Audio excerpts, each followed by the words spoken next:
The music combined headlines and horror film, fact and fantasy. It's bizarre. And you may be surprised to know that Tampa Bay is the death metal capital of the world. It's called death metal. It's louder and faster than heavy metal, and it has a message. About being brutal. We want to see bodies fly, bodies slamming. What about people that say that it's satanic, it's devil-worshipping music? They just don't understand the music, that's all. We hear Chuck playing the early death material, and it is low and earth-shaking and guttural.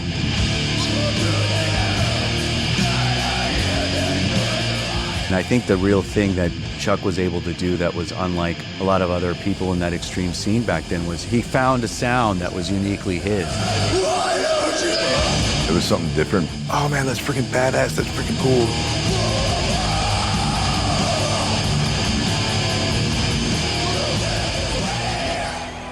He made such great sacrifices, and I could tell he was doing it not for fame and fortune, but for truly the music, and he loved his fans. We're playing an arena in Mexico. It was like death were like the Beatles there. Chuck Schuldiner, I've always sort of thought he was one of the founding fathers, as it were, of death metal.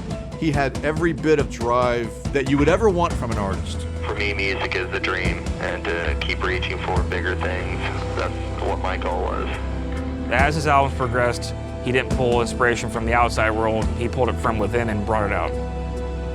One of the main things that really puts a dark cloud on it is he's going through some physical changes. He's trying to figure out what the hell's wrong with him. And he was like, you know, my hand's not doing what I thought it should do. I said, we need to get an MRI. I get in the back seat, we're driving down the road, and I'm like, what's going on? And Chuck just lost it. The doctor gave him 3 to 6 months to live. It was his worst nightmare coming true.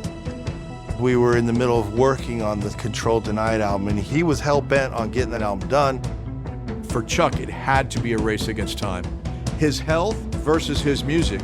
The music took precedence.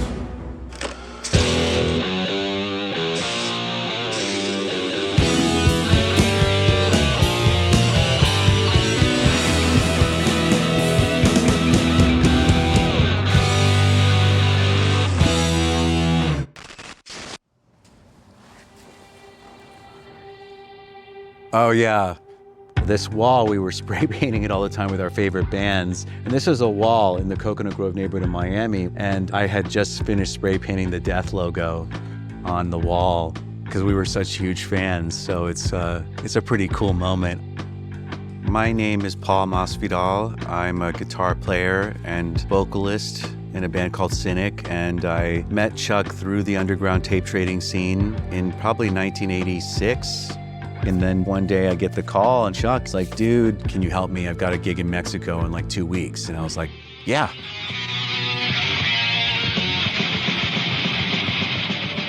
The early origins of the death metal scene was almost punk in the sense that it was driven by just visceral brutality, you know, just absolute rage. We were in our high school days looking at this underground scene, and that was what we vibed with. It's gotta be pretty evil and pretty dark to be death metal. My name's Steve DiGiorgio, bass player. I met Chuck in the early days. We were about 17. Death metal is the most caveman style approach, yet the dichotomy is you have to be very technically proficient to play it because it's high speed and it's very precise riffing. But I think the vocals are the main defining characteristic. Death metal is the guttural voice. The vocals, the approach was like, you sound like a demon. I mean, like an absolute monster, you know? And when you put Chuck's voice on it, it suddenly is like, wow, listen to that guy's voice.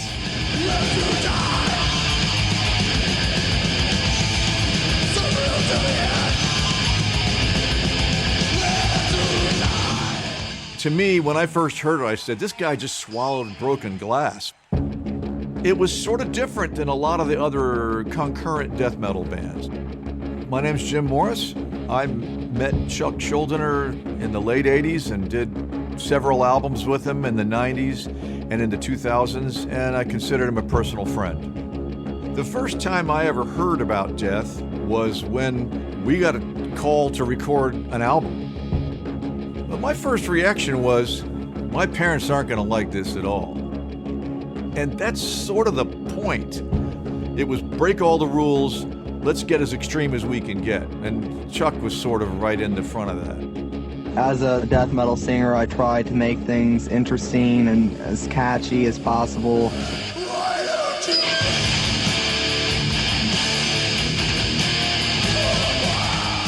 I mean, I just never really heard music like that before, you know? So, well, yeah, like what was your reaction to it? it's like, it sucks. And Chuck and I were very open about that. You know, I didn't understand it all. That was his thing. My dad was proud, and my mom was very proud. Chuck, of course, thought it was the greatest thing ever. I'm Beth Schuldiner, and I'm Chuck's older sister. Chuck was definitely the spoiled young one. Family was very important to him, very important. I'm Mal Schuldiner, Chuck's father, Chuck's proud father. What was Chuck like as a kid? He was very likable, easygoing kid. I thought very quiet, very soft-spoken. Had a lot of good characteristics, a lot of good traits. We would wake up on Saturday mornings, and my dad had a reel-to-reel, and he would play 50s music, and we'd dance around the house. The whole family loved music, so the house was filled with music. He was an enormous fan of Kiss, enormous fan of Kiss. Chuck, he wanted, rock, something powerful. They were dynamic, they were different. Chuck so wanted to see them, and my parents got us tickets in North Carolina. And we went.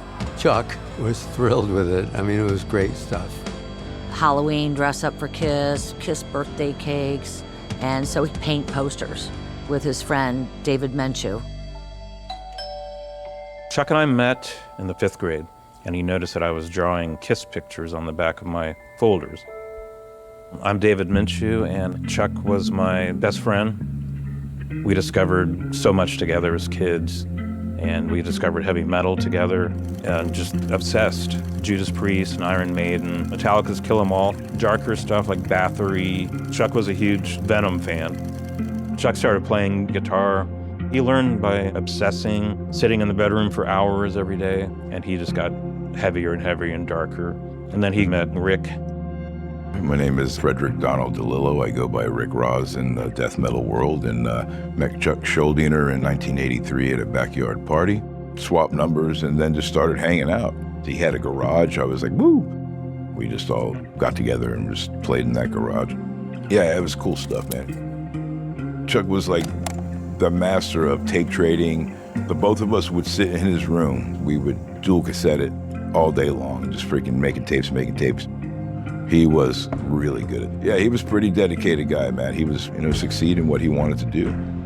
And we recorded Mutilation demo, which we sent to Combat. And then Chuck got a record contract. Towards the end of high school, he got an envelope from Combat Records, which was one of our favorite labels, and they were offering him a recording contract. It was crazy. If you look at the first few records, Scream Bloody Gore, Leprosy, those were just like brutal, intense, heavy music. I started this band when I was 16 years old, so the music is growing rapidly from each record to each record now, as well as I am. And they were having a ton of fun. I remember walking in one day and seeing a grapefruit on a string. And I remember saying, Chuck, why is there a grapefruit? And Chuck was like, that's not a grapefruit, that's the orb of metal. And when you're doing the vocals, you have to have the orb of metal, at which point the entire control room starts giggling because it's funny. He's self-deprecating. He's making fun of everything about his own music. And to show how metal we are, Chuck is on the orb. Yeah, so playing in a band called Death, in a scene that's called death metal, we were really not. Because Chuck hated being pigeonholed into one sound, and you can tell, every fan knows that the sound and the writing style changes per album. So everything about Death was about creating something strong and then moving on and trying something different. Chuck had a way of zoning in on a concept and just creating something that the kids could feel down deep in their gut. My name is Kim Robinson, and Chuck Schuldiner was my soulmate. When I lived in Miami, I was in journalism. I knew that there was these fanzines out there, and I wanted to be a part of it. And so it's called Cerebral Holocaust. And that was the first I started writing about the music. The first time I met Chuck, I was about 19, and Chuck was going to be coming down to the Cynic warehouse. Kim was like a fixture kind of in our inner circle. And we had a warehouse down in Miami where we would all hang out. And this is how, I introduced Chuck to Kim. I walked into the warehouse, and directly across the room, Chuck looked up and I looked at him, and our eyes locked. It was an immediate connection. Some people believe in that love at first sight. That's literally what it was. He was just so nice, down to earth. By the end of the night, I kind of forgot that he was Chuck from Death, and he was just Chuck. He lived in Altamont Springs, and he invited me to come up there. And so I met his mom, and his nephew, Christopher, was really little. And so we ended up engaged by 1992. Chuck was very dedicated to his family, especially with his brother, Frank, passing years before I met Chuck. I believe that Chuck was very in tune with death in itself, stemmed from his experience as a child. And then Chuck used that pain in a very constructive way. This is for you. This is called Open Casket!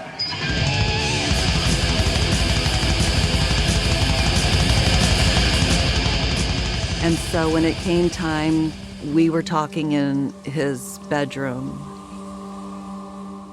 And I never had seen Chuck cry, but he was choked up and teary, telling me about the death of his brother.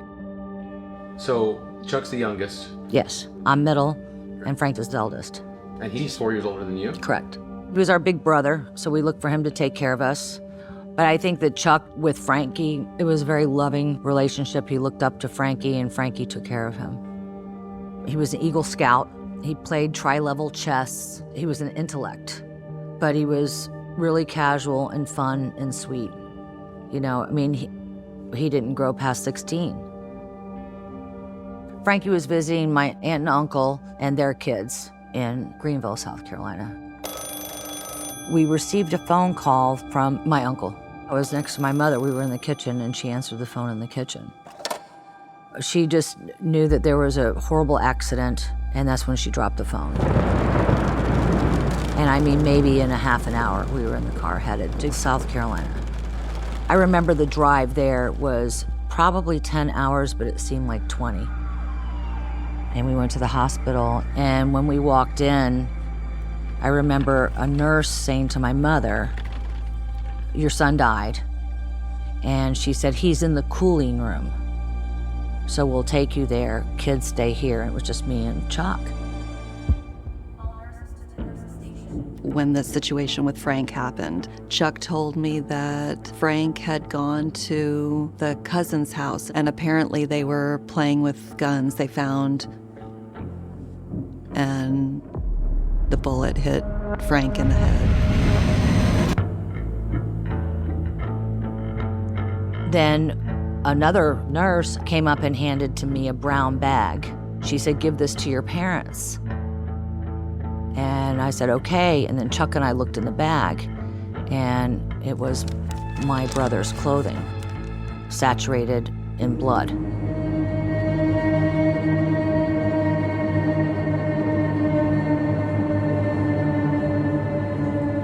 I just remember both of us crying and frantically looking for somewhere to hide this bag. We knew as small children that you don't give that to grieving parents, and what would be the purpose? So we ran and found a trash can and threw it away and never made mention of it to my parents.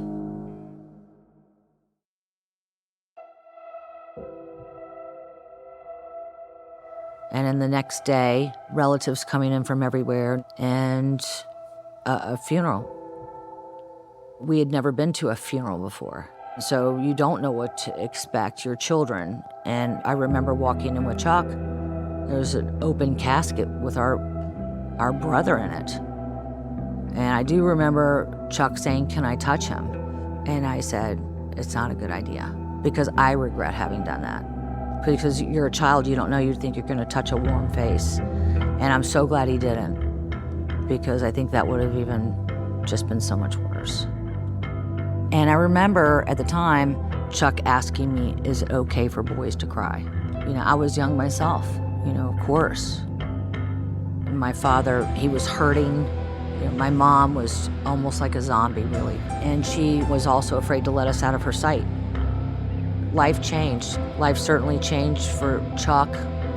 And I think it was one of the single most things that he was angry about. Angry that his brother left. Angry, originally angry at God. I believe that the band Death was his outlet. I think that's where he was reaching down deep and grabbing some of that inspiration from, was the pain and the agony from his brother's death.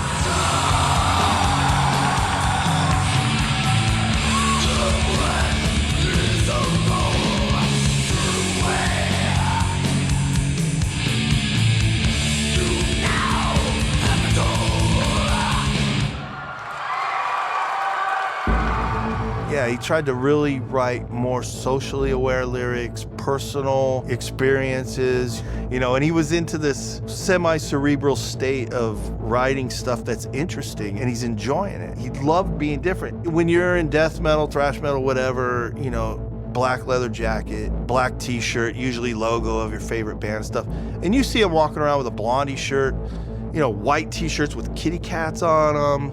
I'm walking around with Birkenstocks and a headband, and Gene's got a cane with an 8-ball on it, and everybody had their own character that was totally outside of this death metal look, and he encouraged the hell out of that. We appreciate everybody's support, we really do. We've been getting really good reviews. I've only really seen a couple of the shitty ones, but those are from people who just don't know what the fuck they're talking about.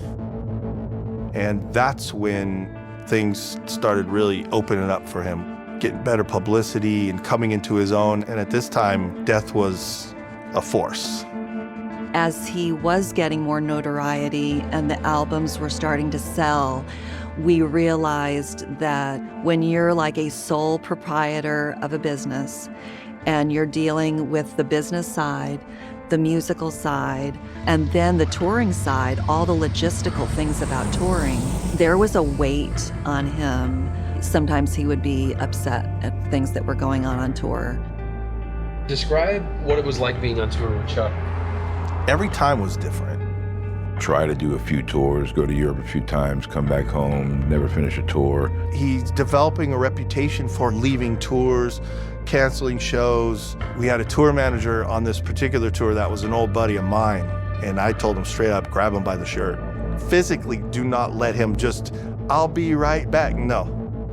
On tour, he's had people take his money, take his things, steal from him.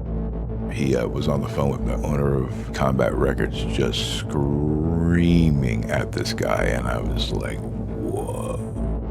There was a lot of press where people were coming up to him and asking him questions, and he would get really triggered by that. Somebody told me that the record company wouldn't pay for your flight, you had to pay out your own money, so that's why you cancelled it. Well, yeah, there were a couple tours that we had to cancel. When you don't get money, you cannot tour. Yeah. And people have to realize because you have albums out does not mean you have the money to do it yourself.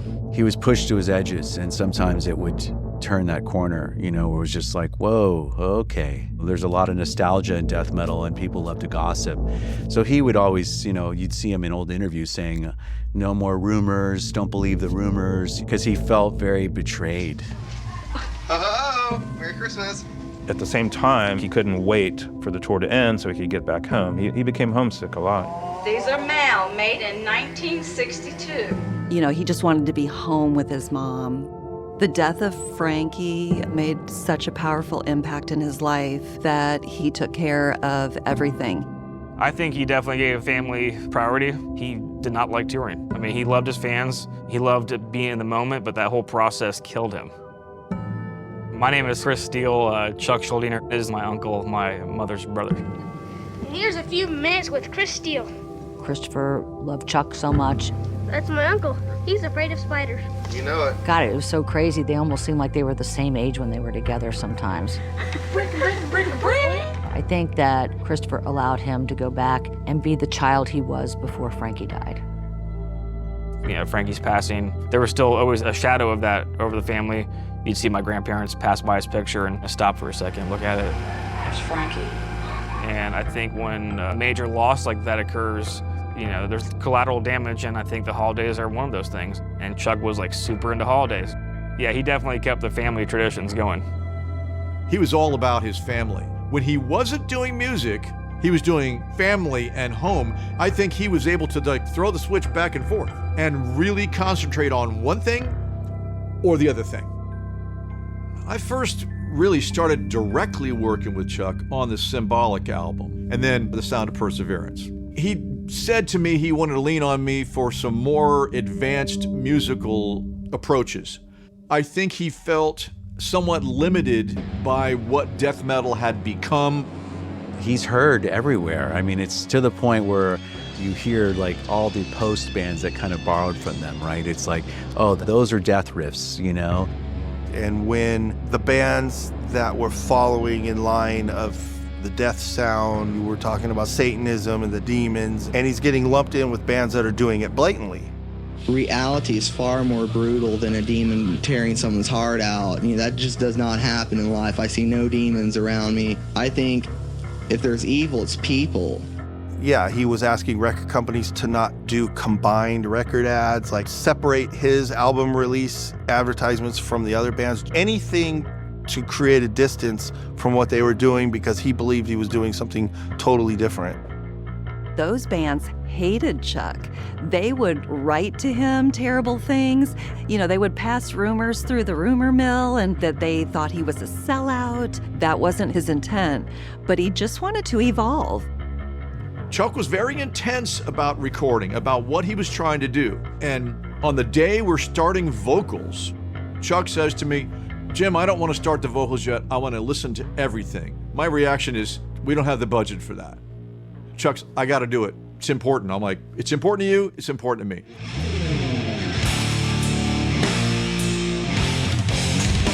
So we sit up and we listen to every song. And Chuck looks at me and goes, well, let's go ruin it. I'm like, what? He says, yeah, if I had my way, we'd be done. And so we're gonna go put a bunch of screaming on top of this. I really wish I didn't have to, but that's how the songs go.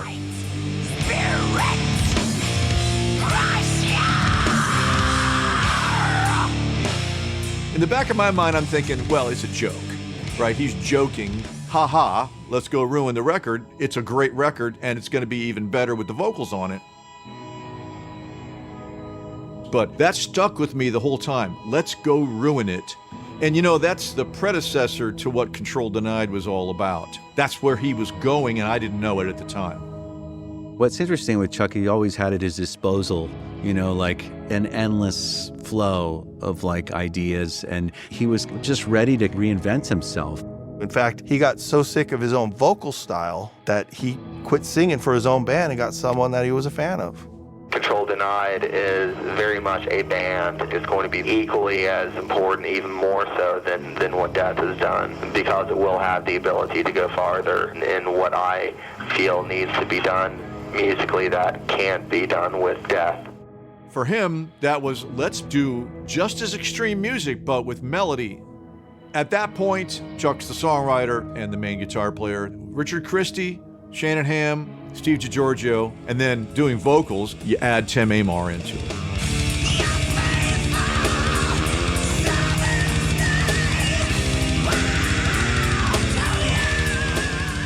There wasn't really much to compare it to because it was basically a death metal band with a power metal singer, but not singing in the power metal style per se. Chuck seemed nervous. He said to me, you know, this is kind of scary because it's like a whole new style of music. I want to make sure that I bring my fans with me. That's why I'm doing this. I want to give them the next thing. When we started the Control Denied record, and Chuck would just kind of play an amalgamation of what all the guitar parts were going to be. One thing about Chuck as a guitar player, great vibrato, great bending skills, had a very muscular approach with his left hand. And then he started having problems, and he was like, you know, my hand's not doing what I thought it should do. And I'm like, what are you talking about? It sounds great. He says, no, I'm struggling. And he says, and my neck hurts. He would hand me the guitar and he'd say, imitate my vibrato and put it in there. He was losing his dexterity during this. So he's going through some physical changes. He's trying to figure out what the hell's wrong with him. We were at the Altamont Mall, and Chuck tripped. And me being the asshole sister, I said, walk much? And he's like, it's not funny. And I said, well, what's going on? And he said, sometimes my foot just flops. And I also noticed that Chuck started doing this a lot. And within 3 months, he was getting worse. So I called the orthopedic clinic, make an immediate appointment. We get in a couple days later. I said, we need to get an MRI. And then we received a phone call from a neurologist. And he said, I need to make an appointment. Can you come tomorrow? And it was Chuck's birthday. We went in, and the doctor said, there is no easy way to say this to you, and said, you have a brain tumor. It's a glioblastoma of the pons region, and you have 3 to 6 months. I remember Chuck not saying anything, just looking straight ahead. And we were just kind of, at this point, it almost sounds like you're in a hole. The doctor walked back a couple of steps, and Chuck tried to stand up, and Chuck collapsed. And so the doctor grabbed him before he hit the floor, and I called my father. And got a phone call. Dan said, Chuck got his diagnosis and prognosis, and it's terrible. Okay, I'll come right away. Then we knew we had to tell Mom, and that was our biggest fear. Because of how she reacted to the death of my other brother, now we're going in and telling her this. But Chuck didn't want to do that first, and I was in my own car, so Dad took Chuck to go pick Chris up from school early. I get called up to the administration office like, hey, your grandfather and uncle are here to pick you up, which was super bizarre. My grandfather would never take me out of school early. I get in the back seat, we're driving down the road. Chuck was clearly upset. You know, he's very quiet, looking down. And I'm like, what's going on? And my grandfather just kind of casually said they found something right here. And Chuck just lost it. Incomprehensible noises, you know, like just guttural crying, like almost like a child would cry. He called me at work, and they said it was Chuck, and I thought that was really odd because at the time we had been broken up for 5, almost 6 years. Because I really wanted to get married. I wanted him to be my husband. I think that was sort of a hard concept for him, and so I left. We started talking on the phone. He was crying, and he told me that he had cancer. Facing that prognosis was devastating to Chuck. Even though he wanted to be hopeful, he knew that the odds were against him. He certainly wasn't in denial about it, but I think he was sort of like, he wanted to insulate his friends from the kind of horror that it was. finishing the album became unimportant to me at first. I will tell you this, it was important to Chuck. He stayed on point and on task, and we had already cut the 4 rhythm tracks for the next Control Denied record. I kind of think that was cathartic for him as a way to deal with all this other shit that's happening. For Chuck, it had to be a race against time. So then we went on the journey looking for doctors immediately. My mom went into like battle mode, like let's make a plan, like how are we gonna attack this? She's like, I don't accept that prognosis. Within that week, she started making phone calls and doing research. Well, it turns out I found Dr. Weiner after many other doctors. And Dr. Weiner worked at NYU. And so I said, okay, the best hospitals are there. Florida's great for old people and hearts, not brain tumors. And we got on a plane immediately to New York. We went to see Dr. Weiner, and he looked at the scans, examined Chuck. He said, I'm not gonna lie to you. He goes, this is a bad situation here. I said, you can't operate, you can't do, I just didn't understand. Okay, it's in his head, go get it. And he said, it's the location. Your pons of your brain is like a ball of rubber bands, all nerves. And there's a tumor on it. And we can go in and take the tumor out, but we don't know what damage we will do to your body while we're doing this. We could blind you, we could paralyze you. And he said, but if this were in either one of my children's head, I'd want to know what the hell it was and see if I could go get it. And Chuck was like, that's what we're gonna do. But now we're talking about an enormous amount of money. Chuck had resources, and you burn through those pretty fast. And I had 2 cars, I sold a car. Then I sold my house. And the fans immediately started writing letters. I mean, there were hundreds of letters, and the sweetest things ever, like there would be a euro taped on the inside. I don't have a lot of money, but here, this is to help. It was amazing. We were in the middle of working on the Control Denied album, and I think the album cheered him up and kept him focused during all his medical treatments he was doing. And he would say stuff like, man, I think I got this. Let's make plans for the future.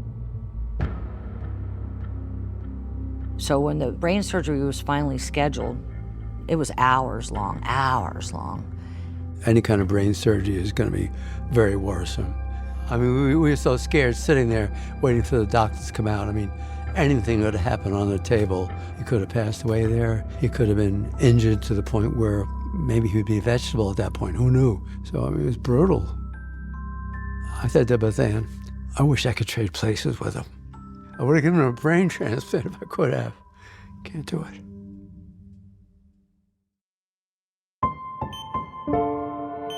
His surgery was very successful. He was waking up, and Dr. Weiner said, move your arm, move your hand, lift up your leg. Chuck, he had a very hard time doing before the surgery, so immediately the surgery offered him relief. They did not get all of the brain tumor, nor could they get all of the brain tumor. When the doctor said if he went any further, he could paralyze Chuck or blind Chuck. When they released Chuck, for the first time in a long, long time, he was able to go out there and be Chuck, and it meant the world to him. We knew the battle wasn't over, but Chuck said, I just want some normal, I want to be normal. When he first got out of brain surgery in New York, we just talked for hours, and I would be his sounding board, as much as a 15-year-old could be, right? So he would just dump on me what he was feeling, his fears, his dreams, his goals. He would always say, when I recover, when this, when that. There was no if. He had plans of venturing more into the production side. And then he would talk about his fears. Leaving us behind scared him, the fallout from that. I remember being in the shower, and I heard Chuck playing guitar for the first time, and I started hearing songs, and that was so emotional, man.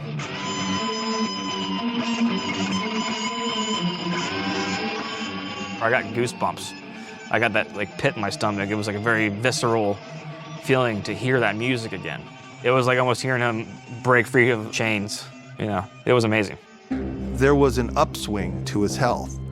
His attitude was improving, his mood was improving, his dexterity was coming back a little. We had conversations, just hypothetical things about going out as Death, calling it the Death Farewell Tour, and immediately following that tour up with a Control Denied full tour. So he was hell-bent on getting that second album done, and he was kicking out the songs for the second album. He wanted to go full force, to just release that and go, here, I'm back. If you're a player at his level, to have the rug pulled out from under you, no, you can't do that thing. I could tell he was trying to push through it. He was trying to stay positive, I'm gonna get through this, it's gonna be okay. But I think doctors would have been honest with him and would have been honest with his mom and his sister and his nephew. They would have told him everything. I think they all just kept it from the rest of us. He was still in good spirits about getting the album done, and we were just talking about me coming down there, spending time and, learning the material and, helping it grow into the album. And then he told me, oh, wait, hold off for a little bit. I'm kind of going downhill. Let me get a hold of this and get my strength back before you come out. But we were having more and more trouble, like doing a pass in an hour. It was taking a pass in 3 hours. I could tell this isn't right. He was gonna try to finish, even if the sounds weren't up to snuff, he was gonna try to finish them at his house. I went over to his house. He bought the mics that I recommended to mic his cabinets. Here's where the mics go. It'll be close to the sound we get at Morrisound. He said, this is gonna work. When Chuck started driving around again, started spending more time alone, and writing the next Controlled Night album, he had a really humble ranch home, 5.5 acres. It was a super private home studio, and we all felt safe that he could be out there by himself again. It wasn't uncommon for us not to hear from him when he was in studio. But at least after 6 or 8 hours, he would call, and he hadn't called. And that studio and that house was almost an hour away. And we drive up there. And we opened it up and found him on the floor. He couldn't get up.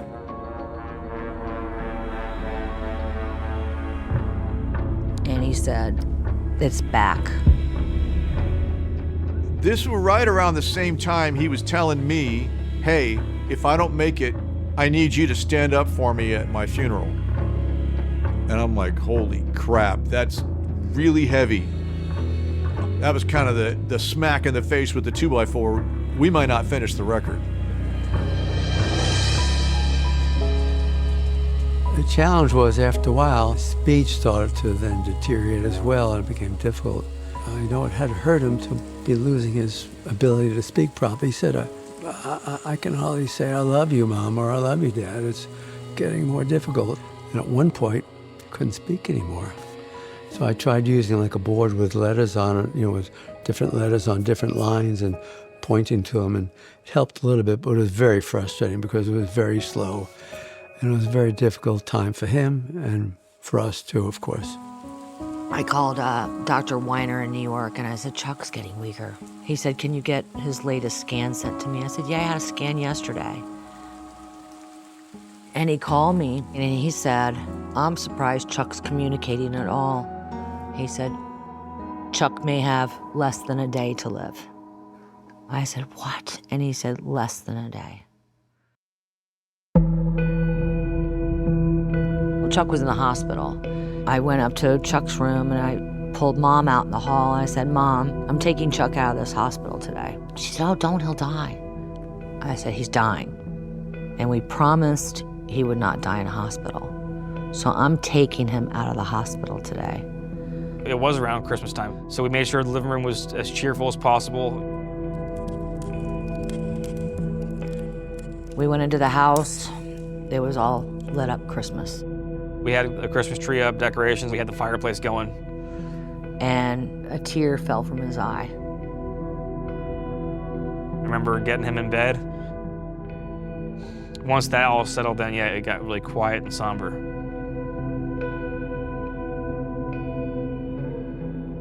We made it by the skin of our teeth because 3 hours later he died. I was in the house with him, and then I could see he did that last breath, and I knew that was it. I was at work and got a phone call from Beth Ann, and they wanted me to come over. And I sat over there with his mom for a couple of hours, and and with Chuck. You know, I'm trying to decipher, you know, your best friend from childhood lying there, passed away. Yeah, it was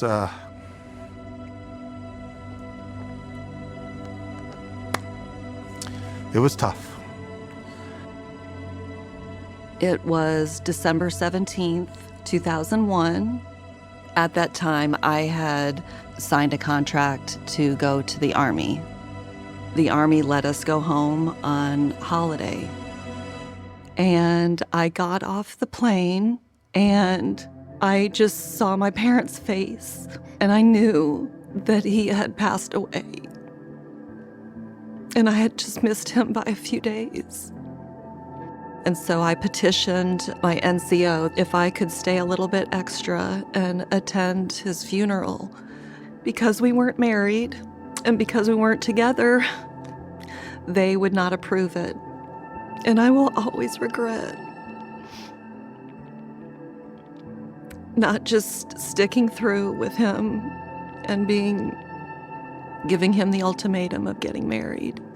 But I also wish that we had been. If only it was to be able to attend his funeral. But I could not do that. And I'll never have closure. Ever.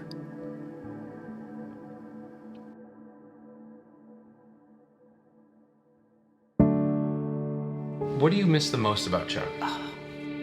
Well, to say everything is not an overstatement, but certainly being able to pick up the phone. If anything went wrong or anything went great, he's the first person I would talk to. Chuck was a very down-to-earth human being. Even through the music and everything else, he was just a down-to-earth human being.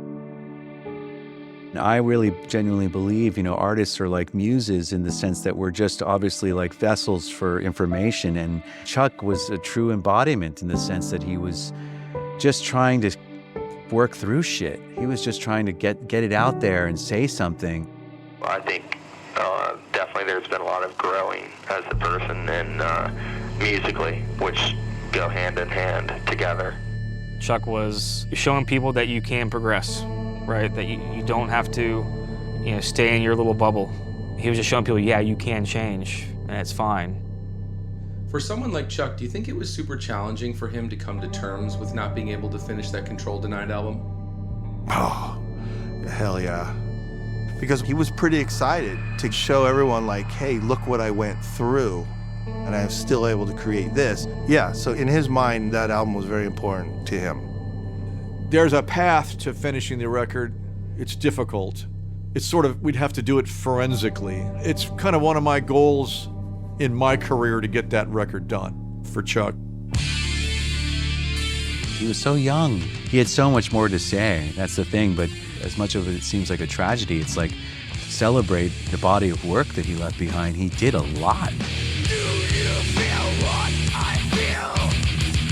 Feel what I see? I wish he could see now how huge he has become and how huge death has become, you know. I'm sure he'd be very proud of it. To the level of what it is now. For a band that hasn't existed since 1998, I'd probably see that logo more than any other band. Patches, tattoos, stickers, everything. But to see that people that weren't even around at all when Death was a band, now they're growing up and it's their favorite band. For me, music is the main reason why I'm here. You know, I'm here to play music, and hopefully people will enjoy it. You know, that's all that really matters to me.